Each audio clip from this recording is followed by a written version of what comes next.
قولی رب زدنی علما سبحانک لا علم لنا الا ما علمتنا انک انت العلیم الحکیم۔ تمام قسم کی تعریفات اللہ وحدہ لا شریک، خالق کائنات، مالک ارض و سما اور مدبر ان سجاں کے لیے ہیں۔ اس کے بعد بے شمار درود و سلام نازل ہو جناب محمد رسول اللہ صلی اللہ علیہ وسلم پر کہ اللہ رب العالمین نے انہیں رحمت للعالمین بنا کر بھیجا۔ اللہم صلی علی محمد وعلی آل محمد کما صلیت علی ابراہیم وعلی آل ابراہیم انک حمید مجید۔ اللہم بارک علی محمد وعلی آل محمد کما بارکت علی ابراہیم وعلی آل ابراہیم انک حمید مجید۔ محترم ناظرین، میں نے سورہ حج سورہ نمبر 22 کی 3 آیتیں 34، 35 اور 36 آپ کے سامنے پڑھی ہے۔ اس مناسبت سے قربانی کے چند مسائل آپ کے سامنے رکھنے ہیں۔ ناظرین کرام، قربانی کا ایک اہم مسئلہ تو یہ ہے کہ میت کی طرف سے قربانی کرنا کیسا ہے۔ علماء کے درمیان اختلاف پایا جاتا ہے کہ میت کی طرف سے قربانی کی 3 صورتیں بنتی ہے۔ مرنے والا اگر وصیت کر کے مرا ہے تو ضروری ہے کہ ہر سال اس کی طرف سے قربانی کی جائے، اس میں علماء کے درمیان کوئی اختلاف نہیں ہے۔ اسی طرح اگر زندہ آدمی اپنی قربانی میں مردے کو بھی شامل کر لے تو کوئی حرج کی بات نہیں ہے، لیکن اختلاف ہے علماء کے درمیان کہ اگر ایک الگ سے حصہ مردوں کے لیے قربانی کیا جائے تو اس میں اختلاف پایا جاتا ہے۔ اس میں 2 طریقے کے اقوال پائے جاتے ہیں۔ علماء کی 2 رائے ہے۔ چند لوگوں کا کہنا ہے کہ میت کی طرف سے الگ سے قربانی جائز ہے۔ ان کی دلیل یہ ہے، صحیح مسلم کتاب الاضاحی کتاب نمبر 35 حدیث نمبر 1967، بسم اللہ اللہم تقبل من محمد و آل محمد ومن امت محمد۔ کہ نبی صلی اللہ علیہ وسلم نے جب قربانی کی، جانور کو جب ذبح کیا تو آپ نے یہ دعا پڑھی، بسم اللہ، اللہ کے نام سے، اللہ اکبر جو بڑا ہے، اے اللہ تو مجھ سے قبول کر۔ پھر آگے کہا وہ آل محمد، اور محمد کے خاندان سے قبول کر، ومن امت محمد، اور محمد کی امت کی طرف سے قبول کر۔ جو لوگ قربانی کرتے ہیں ان کا کہنا یہ ہے کہ نبی صلی اللہ علیہ وسلم نے امت کی طرف سے قربانی کی ہے اور امت میں مردے بھی داخل ہیں۔ جن کا کہنا یہ ہے کہ قربانی مردے کی طرف سے جائز نہیں ہے، ان کا کہنا یہ ہے کہ ایک اور حدیث ہے جو سنن ابی داؤد کی ہے، اس میں وضاحت کے ساتھ موجود ہے۔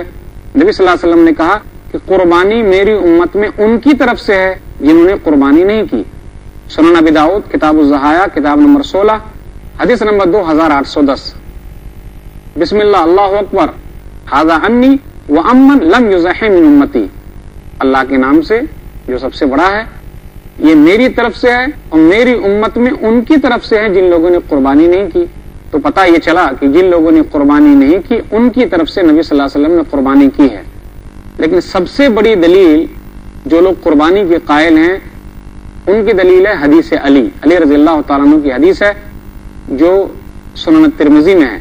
سنن ترمذی کتاب الاضاحی کتاب نمبر 17 حدیث نمبر 1495۔ علی رضی اللہ تعالیٰ عنہ کہتے ہیں کہ نبی صلی اللہ علیہ وسلم نے مجھے حکم دیا ہے، اس لیے میں ہر سال 2 میڈھے قربانی کرتا ہوں۔ ناظرین آپ غور کیجئے، یہ حدیث صحیح نہیں ہے۔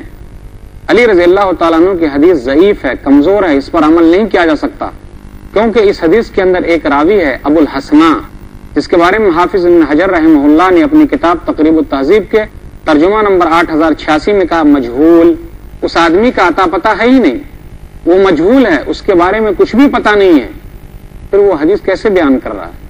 علامہ البانی رحمہ اللہ جو محدث عصر ہیں، وہ اپنی کتاب رواء الغلیل میں لکھتے ہیں جلد نمبر 3 صفحہ نمبر 354 کہ نبی صلی اللہ علیہ وسلم نے اپنی امت کی طرف سے جو قربانی کی ہے من خصائصہ صلی اللہ علیہ وسلم، یہ نبی صلی اللہ علیہ وسلم کی خاصیت ہے۔ وہ کہتے ہیں ایک عبادت ہے اور وہ عبادت کوئی دوسرا آدمی نہیں کر سکتا۔ اسی طرح روزہ رکھنا کوئی دوسرا آدمی نہیں رکھ سکتا۔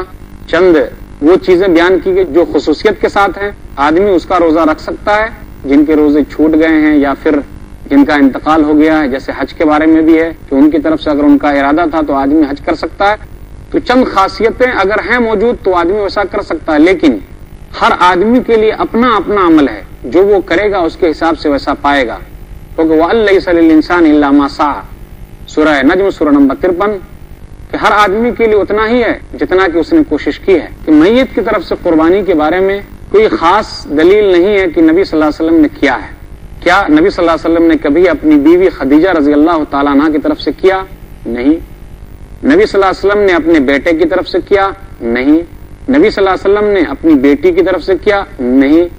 خاص طور پہ خاص نام کے ساتھ ثابت نہیں ہے، اس لیے علماء جو زیادہ اس کی طرف گئے ہیں ان کا قول یہی ہے کہ ہر آدمی کا اپنا اپنا عمل ہے، یہ صورت جائز نہیں ہے کہ ایک خاص حصہ لے کر میت کی طرف سے قربانی کیا جائے۔ البتہ دو صورتیں جائز ہے کہ میت اگر وصیت کر کے مرا ہے تو اس کے وصیت کے نفاذ میں ہر سال قربانی کرنی چاہیے، یا زندہ آدمی اپنی قربانی میں اس کو شامل کر لے تو وہ بھی جائز ہے۔ قربانی کے مسائل میں ایک مسئلہ یہ بھی ہے کہ قربانی کا جانور جب ہم خریدیں تو اچھا خریدیں اور اسے اپنے گھر لائیں، اسے اچھے طریقے سے پالے پوسیں۔ صحابہ کرام کا یہ معمول تھا کہ وہ جانور خریدتے تھے، اس کی اچھی طریقے سے دیکھ بھال کرتے تھے۔ صحیح بخاری کتاب الاضاحی کتاب نمبر 73 ابو امامہ رضی اللہ تعالیٰ عنہ کہتے ہیں کننا نسمن الاضحیۃ بالمدینہ، کہ ہم لوگ قربانی کے جانور کو مدینہ کے اندر خوب موٹا تازہ کرتے تھے۔ قربانی کے مسائل میں ایک مسئلہ یہ بھی ہے کہ جو جانور ہم اور آپ خریدتے ہیں وہ عیب دار نہ ہو۔ سنن ابی داؤد کتاب الضحایا کتاب نمبر 16 حدیث نمبر 2802 اربع لا تجوز فی الاضاحی، 4 عیب جو ہے وہ قربانی کے جانور میں نہیں ہونا چاہیے۔ العوراء بین عورها، اندھا، والمریضہ بین مرضها، بیمار، پھر اسی طرح والعرجاء، وہ لنگڑا جس کا لنگڑا پن واضح ہو، ویسا جانور بھی نہیں خریدنا چاہیے۔ اسی طرح ایسا جانور جس کا گودا نظر ہی نہیں آتا ہے، انتہائی لاغر قسم کا، تو ایسے جانور قربانی کے لیے نہ خریدے جائیں۔ اس آدمی نے کہا مجھے ناپسند ہے کہ اگر دانت کا کچھ حصہ ٹوٹا ہو تو چلے گا کیا؟ کہا اگر تجھے ناپسند ہے لا تحرم علی احد، تو دوسروں کے لیے حرام نہ کر، یعنی تھوڑا بہت دانت کا ٹوٹا ہوا چل سکتا ہے، کوئی حرج کی بات نہیں۔ قربانی کے مسائل میں ایک مسئلہ یہ بھی ہے کہ خصی جانور بھی کر سکتے اور غیر خصی جانور بھی کر سکتے۔ خصی جانور کی مثال تو یہ ہے، یہ قول ہے ابو سعید کا رضی اللہ تعالیٰ عنہ، سنن ابو داؤد کے اندر کتاب الضحایا کتاب نمبر 16 حدیث نمبر 2796 کہ نبی صلی اللہ علیہ وسلم نے اقرن فحیل، نبی صلی اللہ علیہ وسلم نے ایک دمبا خریدا جن کے خصیے نکالے ہوئے نہیں تھے، بلکہ جس کے خصیے تھے نبی صلی اللہ علیہ وسلم نے ویسا دمبا خریدا، تو ایسا جانور بھی آدمی کر سکتا ہے۔ اسی طریقے سے قربانی کے جانور میں وہ جانور بھی کر سکتے ہیں جس کے خصیے نکال دیے گئے ہو، یہ عیب میں شامل نہیں ہے۔